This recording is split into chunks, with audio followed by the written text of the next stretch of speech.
কেরানীগঞ্জ ক্যাম্পের সার্বিক তত্ত্বাবধানে বাংলাদেশ সেনাবাহিনী, র্যাব, পুলিশ এবং বিজিবির সমন্বয়ে যৌথ বাহিনীর একটি টহল আমরা আজকে পরিচালনা করব।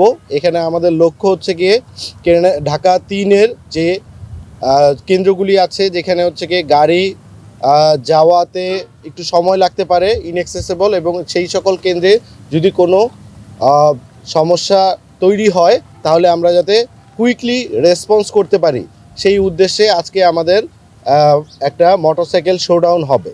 এখানে আমাদের বাংলাদেশ সেনাবাহিনীর সদস্য থাকবে, বিজিবি থাকবে, র্যাব থাকবে এবং পুলিশ থাকবে। এর মাধ্যমে আমরা সকলকে যেই বার্তাটা দিতে চাই যে আমাদের সকল বাহিনী আমরা ঢাকা 3 আসনের সুষ্ঠু, সুন্দর এবং নিরপেক্ষ নির্বাচন পরিচালনা করার জন্য একত্রিতভাবে, সমন্বিতভাবে আমরা কাজ করছি এবং আমরা আমাদের সম্মানিত ভোটার যারা আছেন তাদেরকে নিশ্চিত করতে চাই এখানে নিরাপত্তা ব্যবস্থা জোরদার করা হয়েছে। আপনারা নির্বিঘ্নে 12 তারিখে আপনারা সুন্দরভাবে ভোট দিতে পারবেন এবং নিরাপত্তার জন্য আমরা সার্বক্ষণিকভাবে আমরা মাঠে থাকব, নিয়োজিত আছি। আমাদের যে সমন্বিত একটা প্রয়াস, সেটাই সবাইকে আশ্বস্ত করার জন্য আজকের এই চেষ্টা।